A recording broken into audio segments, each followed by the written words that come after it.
الرجیم بسم الله الرحمن الرحیم شپږم سینس 4 نمبر پیج دی. نن زموږ ټاپک دی سیل د بلډینګ بلاک آف لایف. اوس سیل موږ سره څه دی؟ د بلډینګ بلاک آف لایف دی، یعنی د لایف د ژوند چې دی هغه بنیادي اکایي ده. ژوند چې دی هغه د څه نه جوړ دی؟ هغه د سیلز نه جوړ دی. سیلز رایوځای کېږي او د هغې نه چې دی لیوینګ تینګ جوړېږي. نو دا موږ سره څه دی؟ دا موږ سره بلډینګ بلاک دی. دا موږ سره بنیادي اکایي ده د ژوند. ژوند چې دی هغه د څه نه جوړېږي؟ هغه د سیلز نه جوړېږي. مختلف قسم سیلز چې کوم دی هغه رایوځای کېږي او د هغې نه چې دی یو لیوینګ ارګینزم یو لیوینګ تینګ چې دی هغه دی جوړېږي.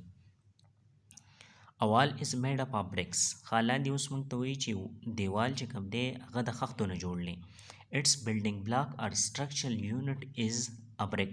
نو د دې building block یا structural unit چې دی هغه څه شو؟ هغه موږ سره شو brick. هغه موږ سره خښته شوه، یعنی د خښتې نه چې دی یو دیوال چې دی هغه جوړ دی. نو دا د دې building block دی، بنیادي اکایي ده.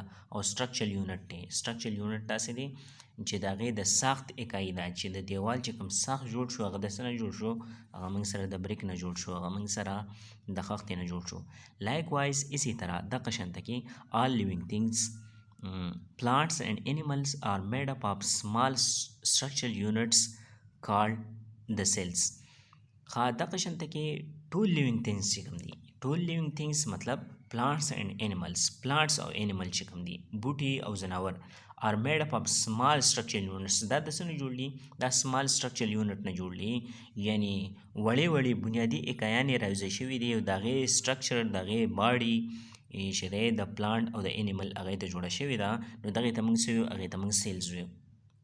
مطلب څه شو؟ مطلب دا شو چې سیلز چې کوم دی هغه د پلانټس او د انیمل چې دی د هغې بلډینګ بلاک دی. د هغې څه دی؟ هغې بلډینګ بلاک دی، د هغې structural unit دی. walls are built up of bricks joined together. walls چې کوم دی دیوال هغه د څه نه جوړ دی؟ هغه د برکس نه جوړ دی. برکس چې دی هغه رایوځای شوي دي او د هغې نه چې دی یو دیوال جوړ شوی دی. similarly دغه شانته کې plants and animals are built up of cells joined together. نو دغه شانته کې plants او animals چې کوم دی هغه د څه نه جوړ دي؟ هغه د سیلز نه جوړ دي. سیلز رایوځای شوي دي، هغه کمباین شوي دي او د هغې نه چې دی هغې نه څه جوړ شوي دي؟ هغې نه پلانټس جوړ شوي دي موږ سره او د هغې نه چې دی انیملز جوړ شوي دي. Every part of living things has different types of cell. هر یو حصه چې دا د لیوینګ تینګ هغه ډفرنٹ ټایپس آف سیل نه جوړه ده، یعنی په هغې کې ډفرنٹ ټایپس آف سیل دي، مختلف قسمه سیلز دي. په هر یو حصه کې ځان له جدا جدا سیل دي and perform different function. او هغه ډفرنٹ فنکشن پرفارم کوي، هغه مختلف کار کوي. د هر یو حصه کې ځان له جدا جدا سیلز دي او د هغې ځان له جدا جدا کار دی. Since all the function in living things are performed within the cells. چونکې ټول فنکشن چې کوم دي په لیوینګ تینګز کې، ټول کارونه په لیوینګ تینګز کې are performed within the cells. دا په سیل کې دننه کېږي. دا څه کېږي؟ دا په سیل کې دننه کېږي. څومره چې هم کارونه کېږي دا ټول په سیل کې کېږي، لکه ریسپایریشن شو، ګیسز ایکسچینج شو، پروټین سینتھسس شو، ایکسکریشن شو، سرکولیشن شو. نو دا ټول کارونه چې دا څه دي؟ دا ټول په سیل کې دننه کېږي.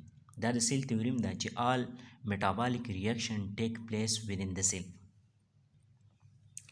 Therefore, the cell is considered as the structural and functional unit of all living things. نو په دې وجه باندې سیل چې کوم دی هغه ګڼل کېږي structural او functional unit د ټول living things.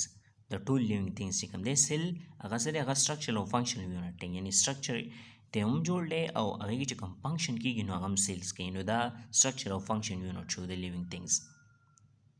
Figure 1.3 shows the cells of a thin membrane of an onion and cells of frog skin. 1.3 کې موږ سره onion membrane چې هغه راکړلی د هغې سیلز موږ سره راکړلی او فراګ سینځخ چې د هغې سکین دی نو د دغې دواړو هغه سیلز موږ ته ښیي چې دا څنګه جوړ دی.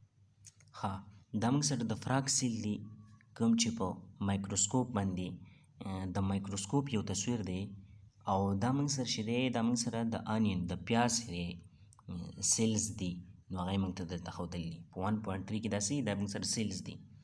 بیا لاندې وي ډو یو نو د لارجست سیل از د ایګ اف ان آسټریچ. وی لارجست سیل چې کوم دی هغه ایګ د آسټریچ دی. شترمرغ موږ سره څه دی؟ شترمرغ موږ سره نان فلاینګ برډ دی. نان فلاینګ برډ دی کوم چې سمندرونو په غاړه باندې، نو دا یو غټ هګۍ چې او دغه هګۍ چې کوم دا د سنگل سیل سټرکچر دی. An egg of ostrich is a single cell structure. ostrich एक چې کوم دی هغه موږ سره سنگل سیل سټرکچر دی، یعنی مطلب دا دی چې دا د یو سیل نه جوړ دی، یو سیلز دی خو د ټول نه غټ سیلز دی. ostrich هګۍ غټی نو هغه یو سیل دی، نو په دې وجه باندې ټول نه غټ سیل چې کوم دی هغه ګڼل کېږي د ostrich.